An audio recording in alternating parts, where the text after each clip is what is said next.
In this video, I'm going to demonstrate the different views that you can see when using Flow as a member of the publication staff. So what we're looking at here is the screen that you see when you initially log into Flow. It's called the dashboard view.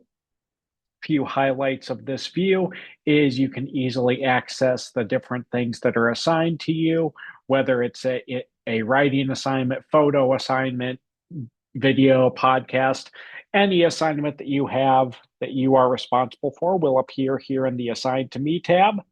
And if your staff is choosing to use the Layout Builder, and you're responsible for designing pages, you may also see some pages assigned to you here as well. If you're an editor, you may find things submitted to you that you need to review within the Submitted to Me, Submitted to My Groups, or Key Editor Responsibilities tab. So those are the three tabs where if you're an editor, you might find things that you are responsible for reviewing. Then you also have on here any stories that you have volunteered for. And we'll talk more about that in the creation video of how you can volunteer for assignments. But if you have volunteered for any, you'll see those here while they are being decided on by the editors who's going to be responsible for that. If those are assigned to you, then it will move from the My Volunteered assignment to the Assigned to Me tab. The available assignments, this shows you all the stories that don't currently have anybody assigned to them.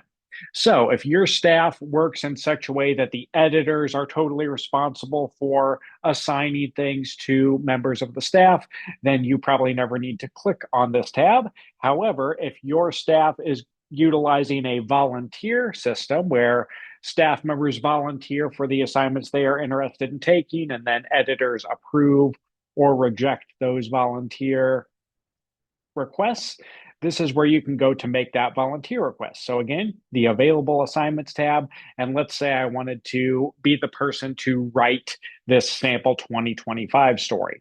All I have to do is click on that and then select the volunteer button there. And now that will appear in my volunteered assignments tab. And if editors assign it to me, it will then move to my assigned to me tab. Editors, if you again are going to accept or reject those volunteered assignments, you can see which assignments have volunteers in the Assignments with Volunteers tab. And let's say we look at this one. Let's say we look at this sample 2025, which I've volunteered for. And if I should take that, you can press that check mark there. If for whatever reason a volunteer should not have that assignment, then you can just press that X and it will remove them as a volunteer for that assignment. You have the overdue assignments tab. These are just assignments that are past the deadline that was assigned to them. So hopefully you never see too many stories show up on that tab.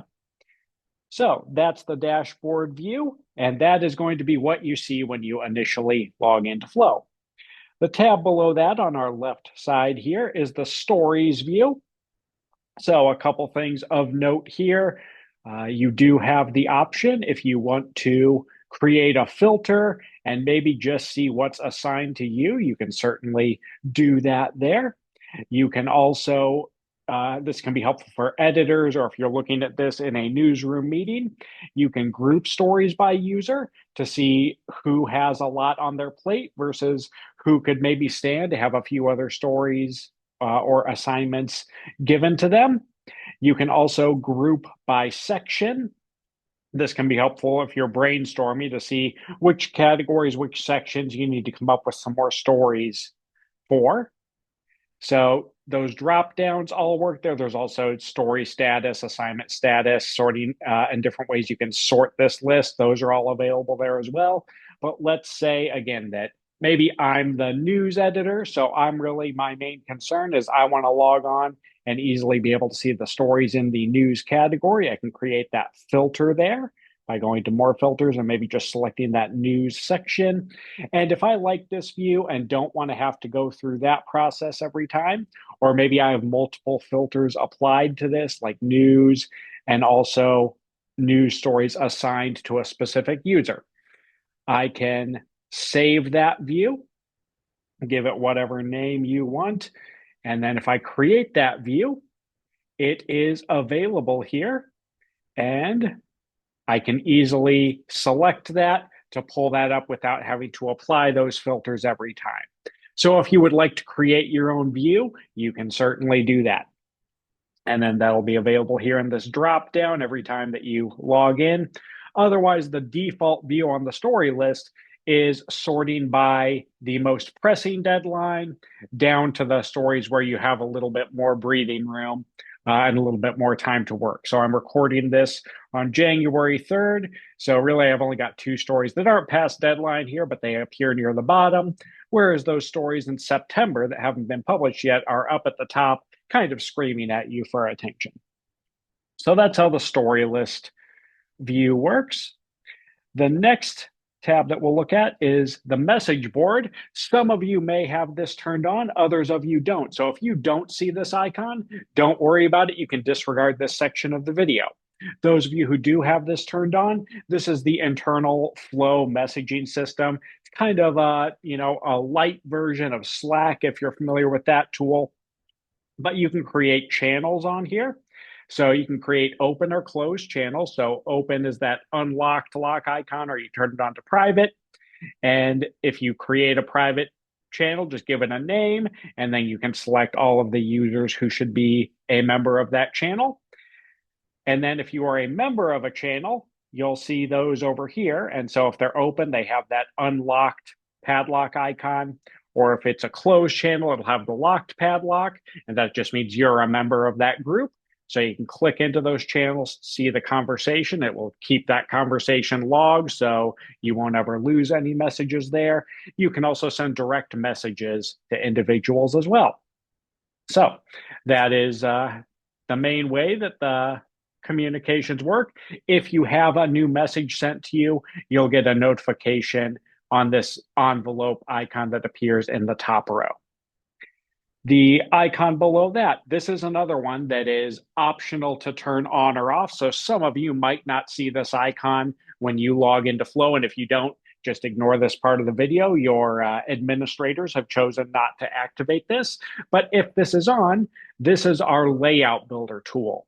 Essentially, this allows you to create a ladder of sorts so that your staff members who are responsible for laying out the pages, doing the page design, they can hop on here, and the managing editor, the editor-in-chief, they've maybe gone through and they have all of the available stories over here on the left, and they can move those onto the page that they want the story on in the print edition. So let's say here I've got page 1 assigned to me. I'll know that I need to somehow find room when I'm laying out that page in InDesign, Canva, whatever tool I use, whatever software I use to design my pages. I need to make sure that page contains the new teacher profiles and the club fair story. So if I click into that, then I'll have access to the Google Doc and any photos that are available with that story. So we'll talk a little bit more about that in the creating video. But if your staff opts to use the layout builder, that's essentially how it works. Hopefully the layouts are kind of labeled by the deadline that the publication is coming out. And then if you have a page or pages assigned to you, you'll see your initials, or if you have a photo uploaded of yourself, you'll see it there. You'll also see any pages assigned to you on that dashboard back up at the top there. All right, our next view, and this one will be available to everybody, is the calendar view here. So if I go back a couple months, you have the deadline of every story is automatically going to be pulled into this calendar, and any final draft writing deadlines by default are pulled in there. Within the settings that your administrators have access to change, they may have chosen to remove these rough draft deadlines from automatically showing up on the calendar. They may also have added some additional deadlines that will populate on the calendar. So make sure you talk to your advisor, your editors, whoever set up Flow for you to know what is automatically populating on your calendar. But if you like the view of the calendar and want to see things that way, that is certainly available to you, but it will have every story on your site pulled in there. You do also have the option, if you're looking at this, to click on a date and you can create an event for yourself. So if you have an interview scheduled or something else that you want to remember that is pertinent to your work on the publication, you can certainly add that there on the calendar. That's only going to be created for yourself. If you have the proper permissions on Flow, you may also see this option to add an event for all users, but most of you probably won't see that. So you can add your own events and again see the deadlines for the different stories on that calendar view. That's how that works. It's pretty straightforward calendar. It also, if you want to view things by a week or a 4-day view, you have those options up there as well. All right, just a couple more to get through here. The next view down is this gallery view. This is going to show you every photo that has been uploaded to Flow and has not been deleted. So let's say I'm responsible for the Instagram account, and maybe I want to run this graduation photo here.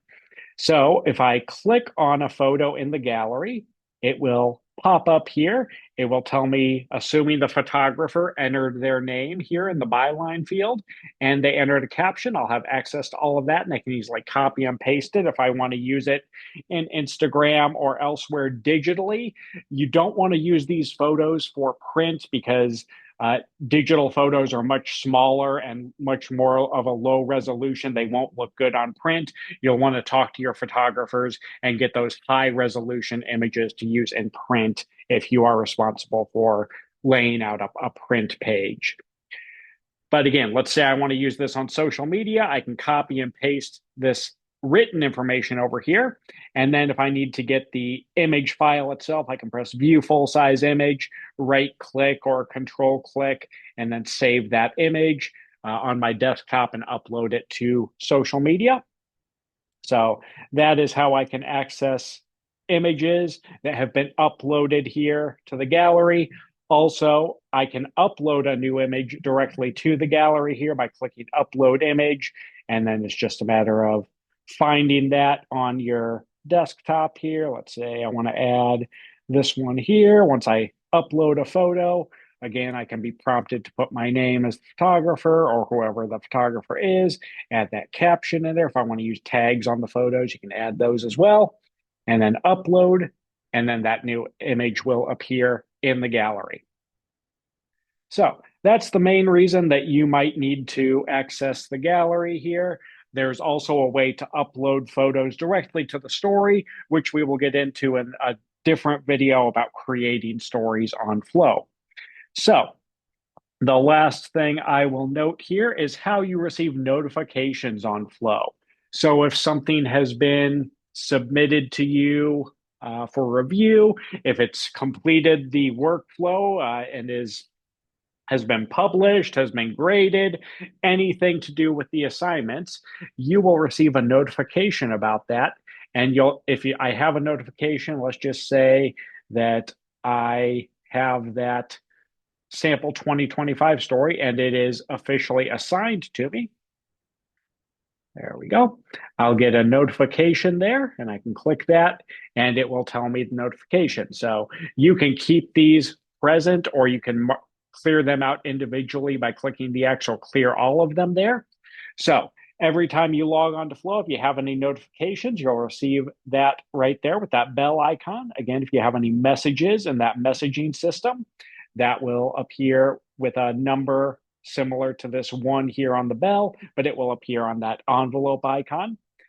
And if you would prefer to receive email notifications, then just go to the users tab here, the single person, click your name, and within that, you are going to be able to view a toggle switch that will allow you to turn on email notifications. So go to the users tab, click your name, and turn on email notifications if you would like email notifications whenever something is assigned to you or you have a notification in Flow. So those are the main screens that you will be using as a staff member on Flow.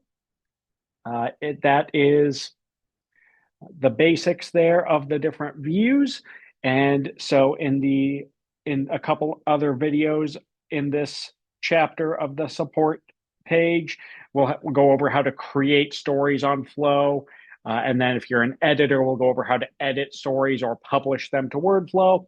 And then there's also going to be a separate video that goes over what things look like in the Flow app, which is a free app you can download, and what you can or can't do with that app for your Flow assignments. So those are the different videos you can check out and how to use Flow. If you have any questions different from these videos, again, Flow is very customizable, and your administrators may or may not have set things up in a specific way. So you might check with them first if you have questions, and they may be able to tell you how they've set up Flow to function for your particular staff.